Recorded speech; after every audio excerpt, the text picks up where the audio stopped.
ദൈവത്തിൻ്റെ 10 കൽപ്പനകളിൽ ആദ്യത്തെ 3 കൽപ്പനകൾ ദൈവവും മനുഷ്യനും തമ്മിലുള്ള ബന്ധത്തെ കുറിക്കുന്നു. ബാക്കിയുള്ള 7 കൽപ്പനകൾ മനുഷ്യരുടെ നന്മയ്ക്ക് വേണ്ടിയുള്ളതാണ്. ആദ്യത്തെ 3 കൽപ്പനകൾ അതീവ പ്രാധാന്യമുള്ളതാണ്. ന്യായപ്രമാണത്തിലെ 1-ാമത്തെ കൽപ്പന ഇപ്രകാരമാണ്: അടിമ വീടായ മിസ്രയീം ദേശത്ത് നിന്ന് നിന്നെ കൊണ്ടുവന്ന യഹോവയായ ഞാൻ നിന്റെ ദൈവമാകുന്നു. ഞാനല്ലാതെ അന്യദൈവങ്ങൾ നിനക്ക് ഉണ്ടാകരുത്. ഒരു വിഗ്രഹം ഉണ്ടാക്കരുത്. മീതെ സ്വർഗത്തിലെങ്കിലും താഴെ ഭൂമിയിലെങ്കിലും ഭൂമിക്ക് കീഴെ വെള്ളത്തിൽ എങ്കിലും ഉള്ള യാതൊന്നിൻ്റെയും പ്രതിമയും അരുത്. അവയെ നമസ്കരിക്കുകയോ സേവിക്കുകയോ ചെയ്യരുത്. പുറപ്പാട് പുസ്തകം 20:2 മുതൽ 5 വരെയുള്ള വേദഭാഗങ്ങൾ. വിഗ്രഹം ദൈവത്തെക്കുറിച്ച് തെറ്റായ ധാരണ നൽകും. വിഗ്രഹത്തിൽ ആണ് ദൈവമെന്ന് വിശ്വസിക്കരുത്. ദൈവത്തെ ആരും ഒരു നാളും കണ്ടിട്ടില്ല. ദൈവം ആത്മാവാണ്. യോഹന്നാന്റെ സുവിശേഷം 1-ാം അധ്യായം 18, 5-ാം അധ്യായം 37 വചനങ്ങൾ. ദൈവം ആത്മാവായതുകൊണ്ടും വിഗ്രഹം ഉണ്ടാക്കരുത് എന്ന കൽപ്പന ഉള്ളതുകൊണ്ടും വിഗ്രഹം ഉണ്ടാക്കുന്നത് ദൈവത്തോടുള്ള അവഹേളനമാണ്. വിഗ്രഹാരാധന അരുത് എന്ന് പഴയ നിയമത്തിലും പുതിയ നിയമത്തിലും ആവർത്തിച്ച് പറഞ്ഞിരിക്കുന്നു. അക്ഷയനായ ദൈവത്തിൻ്റെ തേജസ്സിനെ അവർ ക്ഷയമുള്ള മനുഷ്യൻ, പക്ഷി, നാൽക്കാലി, ഇഴജാതി എന്നിവയുടെ രൂപസാദൃശ്യമായി മാറ്റിക്കളഞ്ഞു. റോമാലേഖനം 1-ാം അധ്യായം 23-ാമത് വചനം. അന്നേരം അവർ ഒരു കാളക്കുട്ടിയെ ഉണ്ടാക്കി ആ ബിംബത്തിന് ബലി കഴിച്ചു തങ്ങളുടെ കൈപ്പണിയിൽ ഉല്ലസിച്ചു കൊണ്ടിരുന്നു. അപ്പോസ്തലപ്രവൃത്തി 7:41. ആകയാൽ പ്രിയപ്പെട്ടവരെ, വിഗ്രഹാരാധനയിൽ നിന്ന് ഓടിയകലുവീൻ.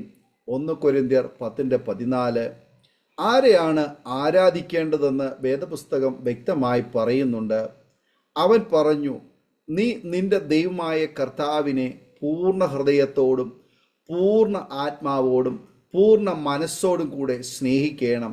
ഇതാകുന്നു വലിയതും 1-ാമത്തേതുമായ കൽപ്പന. മത്തായി സുവിശേഷം 22:37-38 വചനങ്ങൾ. വിശുദ്ധ മർക്കോസിന്റെ സുവിശേഷത്തിൽ അല്പം കൂടെ വ്യക്തമായി പറയുന്നു: എല്ലാറ്റിലും മുഖ്യ കൽപ്പനയോ, ഇസ്രായേലേ കേൾക്ക, നമ്മുടെ ദൈവമായ കർത്താവ് ഏക കർത്താവ്. നിന്റെ ദൈവമായ കർത്താവിനെ പൂർണ്ണ ഹൃദയത്തോടും പൂർണ്ണ ആത്മാവോടും പൂർണ്ണ മനസ്സോടും പൂർണ്ണ ശക്തിയോടും കൂടെ സ്നേഹിക്കണം എന്ന് ആകുന്നു. മർക്കോസ് സുവിശേഷം 12:29-30 വചനങ്ങൾ. ഈ കൽപ്പനയുടെ ഏത് തരത്തിലുള്ള ലംഘനവും വിഗ്രഹാരാധനയാണ്. ദൈവത്തിൻ്റെ സ്ഥാനത്ത് സൃഷ്ടികളെ പ്രതിഷ്ഠിച്ച് ആരാധിക്കുന്നെങ്കിൽ അത് വിഗ്രഹാരാധനയാണ്. ദൈവമല്ലാത്ത എന്തിനെയെങ്കിലും ദൈവമായി ആരാധിച്ചാൽ അത് വിഗ്രഹാരാധനയാണ്. ദൈവത്തെ പ്രതിഷ്ഠിക്കേണ്ടുന്ന സ്ഥലത്ത് മറ്റെന്തിനെ പ്രതിഷ്ഠിച്ചാലും അത് വിഗ്രഹാരാധനയാണ്. വിഗ്രഹാരാധന തികച്ചും മ്ലേച്ഛമായ പാപമാണ്. അത് ദൈവത്തെ ഉപേക്ഷിക്കലും ദൈവത്തോടുള്ള അവിശ്വസ്തതയും നന്ദിയില്ലായ്മയുമാണ്. ചിലയിടങ്ങളിൽ വിഗ്രഹാരാധനയെ വ്യഭിചാരമായി വചനം ചിത്രീകരിച്ചിരിക്കുന്നു. പൊക്കവും ഉയരവും ഉള്ള മലയിൽ നീ നിന്റെ കിടക്ക വിരിച്ചിരിക്കുന്നു. അവിടേക്ക് തന്നെ നീ ബലി കഴിപ്പാൻ കയറിച്ചെന്നു. കതകിനും കട്ടിളയ്ക്കും പുറകിൽ നിന്റെ അടയാളം വെച്ചു.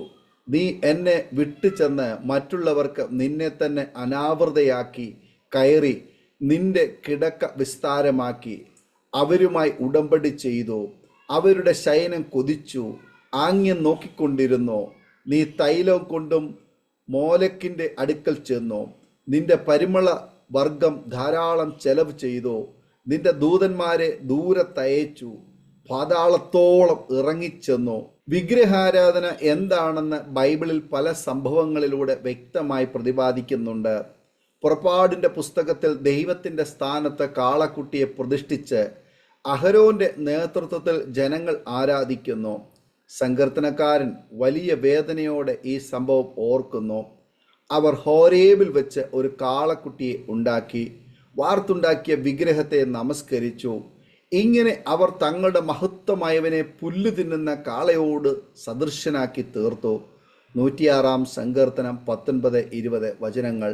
മനുഷ്യർ നിർമ്മിച്ച് ആരാധിക്കുന്ന ഒരു വിഗ്രഹത്തിനും മനുഷ്യനെ രക്ഷിക്കുവാൻ കഴിയുകയില്ല. എല്ലാ വിഗ്രഹങ്ങളും മനുഷ്യൻ നിർമ്മിക്കുന്ന ജീവനില്ലാത്ത വസ്തുക്കളാണ്. ജീവനുള്ള ദൈവത്തെ ഉപേക്ഷിക്കുന്ന മനുഷ്യനാണ് ജീവനില്ലാത്തതിനെ നിർമ്മിക്കുന്നതും ആരാധിക്കുന്നതും. മനുഷ്യൻ നിർമ്മിക്കുന്ന വിഗ്രഹങ്ങളുടെ വ്യർത്ഥതയെ ഇരമ്യാ പ്രവാചകൻ പറയുന്നത് ഇങ്ങനെയാണ്: ജാതികളുടെ ചട്ടങ്ങൾ മിഥ്യാമൂർത്തിയെ സംബന്ധിക്കുന്നു. അത് ഒരുവൻ കാട്ടിൽ നിന്ന് വെട്ടിക്കൊണ്ടുവന്ന മരവും ആശാരി വാച്ചികൊണ്ട് ചെയ്ത പണിയും അത്രേ. അവർ അതിനെ വെള്ളിയും പൊന്നും കൊണ്ട് അലങ്കരിക്കുന്നു. അത് ഇളകാതെ ഇരിക്കേണ്ടതിന് അവർ അതിനെ ആണിയും ചുറ്റികയും കൊണ്ട് ഉറപ്പിക്കുന്നു. അവ വെള്ളരിത്തോട്ടത്തിലെ തൂണുപോലെയാകുന്നു. അവ സംസാരിക്കുന്നില്ല. അവയ്ക്ക് നടപ്പാൻ വഹിയായികൊണ്ട് അവയെ ചുമന്നുകൊണ്ട് പോകണം. അവയെ ഭയപ്പെടരുത്. ഒരു ദോഷവും ചെയ്യുവാൻ അവയ്ക്ക് കഴിയുകയില്ല. ഗുണം ചെയ്യുവാനും അവയ്ക്ക് പ്രാപ്തിയില്ല. ഇരമ്യാവ് 10:3-5 വരെ. ദൈവത്തിന് മാത്രം കൊടുക്കേണ്ടുന്ന ആരാധന ഒരു കാരണവശാലും ഒരു സൃഷ്ടിക്കും കൊടുക്കരുത്. ദൈവത്തെ സത്യത്തിലും ആത്മാവിലും ആരാധിക്കണം. ഇന്ന് വിജാതീയരുടെ ഇടയിൽ മാത്രമല്ല, ക്രിസ്തീയ സമൂഹങ്ങളുടെ ഇടയിലും വിഗ്രഹാരാധനകൾ കാണാം. ദൈവത്തിന് പകരമായി പ്രതിഷ്ഠിക്കപ്പെടുന്ന സകലതും വിഗ്രഹാരാധനയാണ്. ദൈവത്തേക്കാൾ കൂടുതൽ ആർക്കെങ്കിലും സ്ഥാനം നൽകിയാൽ അത് വിഗ്രഹാരാധനയാണ്. ചിലർക്ക് ഉദ്യോഗമാകാം, ചിലർക്ക് പദവികളാകാം, ചിലർക്ക് മനുഷ്യരാകാം, ചിലർക്ക് ജീവിത പങ്കാളിയാകാം. യേശു പറയുന്നു, എൻ്റെ അടുക്കൽ വരികയും അപ്പനെയും അമ്മയും ഭാര്യയും മക്കളെയും സഹോദരന്മാരെയും സഹോദരികളെയും സ്വന്തം ജീവനെയും കൂടെ പഹിക്കാതിരിക്കുകയും ചെയ്യുന്നവന് എൻ്റെ ശിഷ്യനായിരിക്കാൻ കഴിയുകയില്ല. തൻ്റെ ക്രൂശ് എടുത്തുകൊണ്ട് എൻ്റെ പിന്നാലെ വരാത്തവനും എൻ്റെ ശിഷ്യനായിരിക്കാൻ കഴിയുകയില്ല. ലൂക്കോസ് 14:26-27. വിശ്വാസ ജീവിതത്തിൽ പരീക്ഷണങ്ങൾ ഉണ്ടാകുമ്പോൾ സ്വന്തം നിലനിൽപ്പിനു വേണ്ടി വിശ്വാസത്തെ പരിത്യജിക്കുന്നത് വിഗ്രഹാരാധനയാണ്. അബ്രഹാം ഈ പരീക്ഷണ ഘട്ടത്തിൽ അടിപതറാതെ ഇസഹാക്കിനേക്കാൾ കൂടുതലായി യഹോവയെ സ്നേഹിച്ചു. ജീവിതാന്ത്യം വരെ സകല പ്രപഞ്ചത്തിൻ്റെയും ഉടയവനായ സൃഷ്ടാവിനെ സ്നേഹിക്കുവാൻ കഴിയണം. സൃഷ്ടികളെ ആരാധിക്കാതിരിക്കുക. എന്തു വന്നാലും സൃഷ്ടാവിനെ മാത്രം ആരാധിക്കുക. സകലവിധ വിഗ്രഹാരാധനയിൽ നിന്നും ഓടിയകലാം. ആകയാൽ ദൈവപുത്രനായ യേശു ആകാശത്തിൽ കൂടി കടന്നുപോയ ഒരു ശ്രേഷ്ഠ മഹാപുരോഹിതനായി നമുക്ക് ഉള്ളതുകൊണ്ട് നാം നമ്മുടെ സ്വീകാരം മുറുകെ പിടിച്ചുകൊള്ളുക. എബ്രായർ 4:14.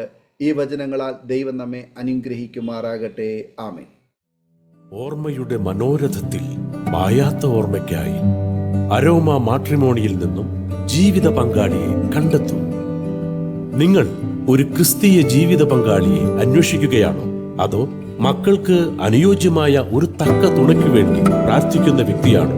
എങ്കിൽ അരോമ മാട്രിമോണി നിങ്ങൾക്ക് വേണ്ടിയാണ്. ഇന്നു തന്നെ സൗജന്യമായി രജിസ്റ്റർ ചെയ്യൂ. അരോമ മാട്രിമോണിയുടെ പ്രത്യേകതകൾ: രജിസ്ട്രേഷൻ തികച്ചും സൗജന്യം. ലോകത്തെവിടെയുമുള്ള അനുയോജ്യമായ ക്രിസ്തീയ ജീവിത പങ്കാളിയെ തിരഞ്ഞെടുക്കാം. വിവാഹം നടക്കുന്നതുവരെ സർവീസ് ലഭിക്കുന്നു. ഏറ്റവും ചെറിയ പാക്കേജുകളും തിരഞ്ഞെടുക്കാം. അരോമ മാട്രിമോണി നിങ്ങൾക്കായി ഒരുക്കുന്നു വിവാഹം പരമാനന്ദം. Email aroma matrimony2020@gmail.com